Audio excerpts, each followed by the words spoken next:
Habari gani Mwanakeo TV, kama ni mara yako ya kwanza, tafadhali subscribe na turn on notification. Karibu katika ulimwengu wa siasa. Jina langu ni Mwanakeo TV.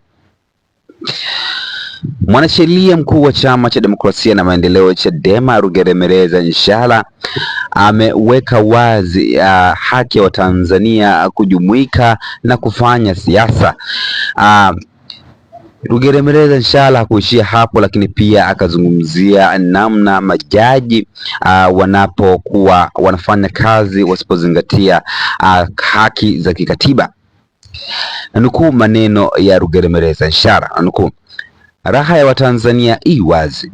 Walionyima Watanzania haki yao ya kujumuika na kufanya siasa ni maadui wakubwa wa taifa letu, hawastahili kuwa katika utumishi wa umma.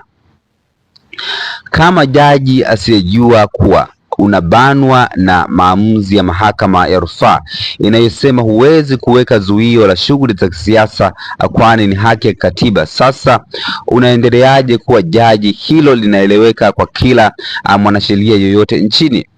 Sasa inakuwaje linakiukwa? Hapa ajenda ovu ya kuhakikisha mgombea wa chama cha Mamumian anafanya kampeni bila ushindi ilikuwa kazini. Hili hatulifumbii macho na tutadai uwajibishwaji. Mwisho wa kunukuu maneno hayo kutoka kwa Rugemeleza Nshala ambaye ameandika katika mtandao wa Twitter. Una maoni gani kwa hichi ambacho ameandika mwanasheria mkuu wa Chama cha Demokrasia na Maendeleo Chadema, si mwingine ni Rugemeleza Nshala, katika mtandao wa Twitter akidai kwamba wale wote ambao waliwanyima Watanzania haki yao ya kujumuika na kufanya siasa ni maadui wakubwa wa taifa letu na hawastahili kuwa katika nafasi au utumishi wa umma.